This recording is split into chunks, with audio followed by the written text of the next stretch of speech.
Hi folks, welcome to Friday the 13th. I hope you've not been unlucky in your reading this week.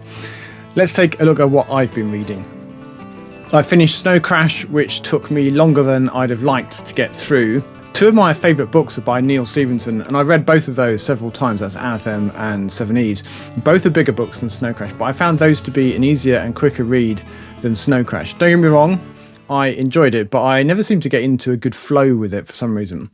Snow Crash is cyberpunky with added ancient history. The two protagonists are fun. There's a pizza delivery guy who's actually a top-notch hacker and a sassy teenage skateboard courier. The cyberpunk elements were interesting, but I actually like more the jumbled vision Stephenson presented of the future society. For example, the mafia are now a respectable employer, and the US government runs an ever-shrinking area of what used to be the USA, which is now mostly a patchwork of microstates, franchises and burbclaves. There's even a floating polity based around an ex-US naval aircraft carrier, which is parked off the coast. There's a hell of a lot packed into this book, from metaverses, avatars, ancient Sumerian conspiracies, speaking in tongues, and ultimately a megalomaniacal bid for unquestioned authoritarian control of the whole planet. I enjoyed the motorbike scenes, particularly those in the metaverse where bikes can achieve ridiculous speeds. The pizza delivery guy, hero protagonist, has samurai swords and knows how to use them in the virtual and the actual world. And YT, the skateboard courier, sounds like a very cute 15-year-old, and teenage me thoroughly approves. It's breathless stuff. Stephenson does go off, as he's wont to do, into a gratuitous infodump territory from time to time, particularly via the convenient offices of a virtual librarian who vomits forth more than you ever wanted to know about Sumerian gods and echoes down history of those gods in other religions. I really need to read William Gibson's Neuromancer and one or two other cyberpunk novels to see where Snow Crash sits in the subgenre, but I think it was a pretty good introduction. In a complete change of scene, next I read The Genocides by Thomas M. Disch, a quick read that I polished off inside a day. I've read some bleak post-apocalyptic stories in my time, but man, it's like Disch said to himself, all right, you fuckers, you want bleak, I'll fucking give you bleak. Let's start it off bleak and then get bleaker with every passing chapter. Bleak, bleak, bleak. This is an alien invasion story. Well, it's sort of an alien invasion. It's more like an alien clearance operation, a farming takeover. We don't see any aliens, just the results of what Disch hints is a very mundane, oft-repeated exercise. Seeds are planted, they grow and are harvested. And in the meantime, Earth as we know it is subsumed by the resulting plants, capital P.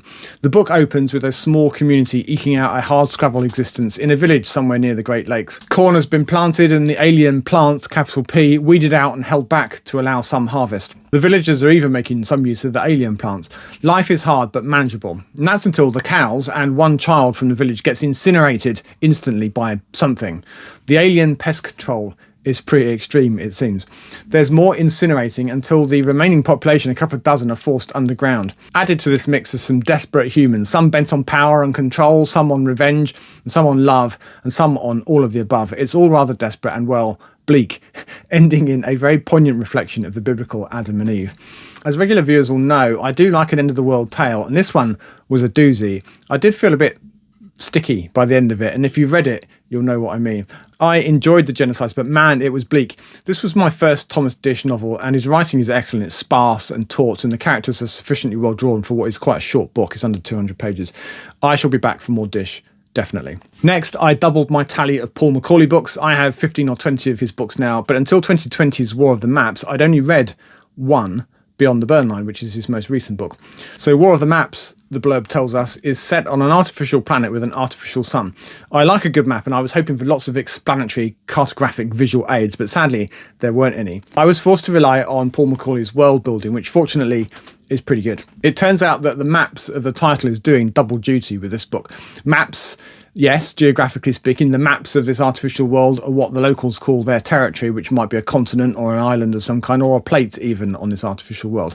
But also maps, genetically speaking. The map readers of this book are those gifted with a second sight of sorts, the ability to see and to analyse the genetic makeup of a creature or a plant. It's in this second kind of map that the action really happens. There's an invasion, a strange genetic invasion where some pathogen, some organism, some driving intelligence, it's not really clear, is causing a wave of rapid modifications to the genetic map of all living things in its path.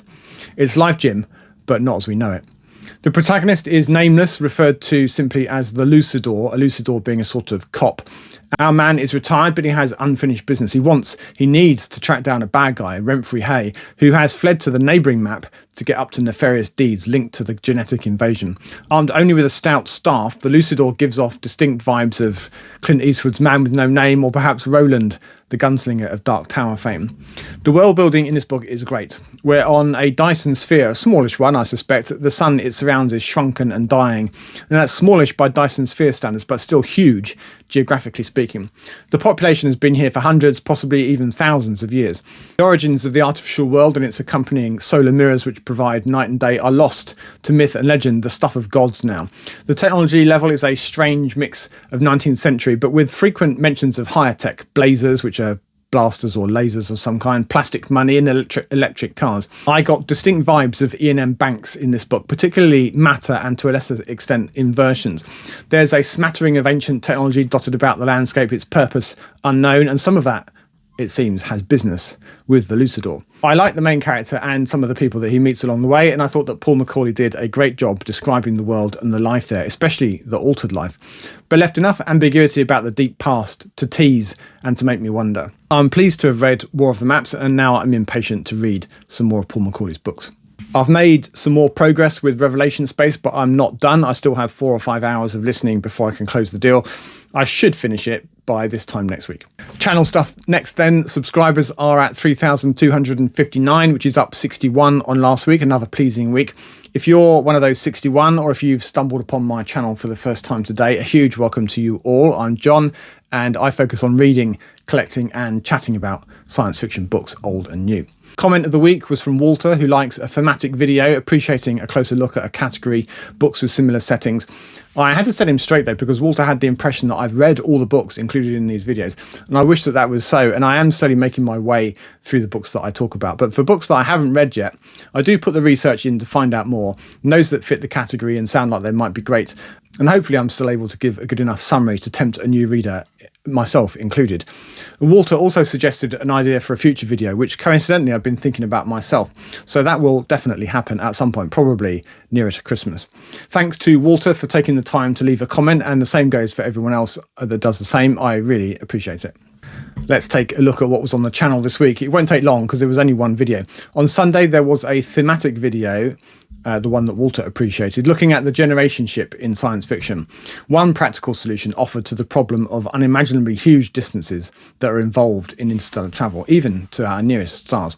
With such long journeys, the challenges are manifold. Will the ship stay, well, shipshape? Will the crew retain its specialised skills and training over many generations? And will the purpose of the journey of the ship remain clear? Will the crew and its descendants many times over remember where they are, why they're there? What will happen when they eventually reach the intended destination? Will they reach the intended destination? And if they do, will it be everything that they dreamt? These are the questions that science fiction writers have had a field day with. There are 10 great books in this video, ranging from the 1940s to the 2020s. And do give it a watch if you haven't already done so. See if you can spot the deliberate spelling mistake in the first few seconds. I had notions of doing another video during the week, but I just haven't got my act together, so that's just going to have to wait. On the book buying front, I've done a little bit of online shopping, just 2 books, a Greg Bear and an Adam Roberts, both shipping from the US, so they will likely take a few weeks to arrive, unfortunately. Talking of arriving from the US, I'm still waiting for KW Jeter's Farewell Horizontal to arrive, and that was ordered back in July. Today, I popped to my local Oxfam bookshop, and I did take my camera with me, but there were slim pickings, just 4 books worth me getting, so no shelf browsing shall be forthcoming, at least not from that visit. This week I've watched a few things on this here booktube. I watched Whitney at Secret Source of Storycraft start a world tour of science fiction, telling us about some books from outside the usual pool of US and UK authors. And I watched Ira from SF Words of Wonder and Chris from Liminal Spaces do a double act on their thoughts of Lord of Light by Roger Zelazny, a book that I read recently and didn't get on with at all. I think I need to do a bit more research on the book and some reading around it, and then give it another go at some point in the future. Whether I ever get round to that is another thing. I watched Matt at Science Fiction Reads do a book haul, the first part of 2, from what sounds like a massive charity book sale. He came away from that with boxes of inexpensive books, including a whole bunch of hardback book club editions of the best ofs that he and Ira and Richard have been working their way through over the last few months. If I remember, and I forgot last week, I'll put the links in the description so you can find those easily if you fancy a watch yourself. Looking ahead to the coming week, on Sunday there will be September's book haul with the accompanying challenge of where the hell I'm going to put the resulting influx of books. Maybe for shits and giggles I'll film that too. There's some interesting books in the pile and it should be a good one. During the week, probably Wednesday or maybe Thursday, there should be a chat with Chris Beckett, award-winning author of The Turing Test and Dark Eden, amongst others. Chris and I spoke last night. He's a lovely guy and I just need to edit the video, so that should definitely appear. We talk about his work over the years, some of his influences, and he piques my interest with a teaser of his next novel, which he's still in the process of writing. Slightly longer range, I'm still noodling around with 2 or 3 other video ideas that will appear in subsequent weeks, including another space opera video and one on the science fiction highlights of the 1970s. But those are all in the early stages of development. I've also teed up another author interview, this time with Sue Burke, who wrote Semiosis and its 2 Planty sequels, which I've enjoyed very much over the last few years. That is a couple of weeks away yet.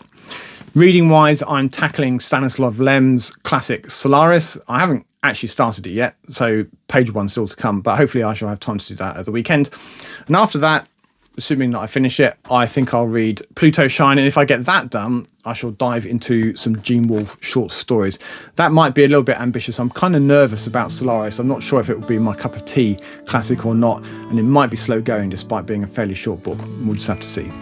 As always, thank you for watching. Have a fabulous weekend, and until next time, goodbye for now.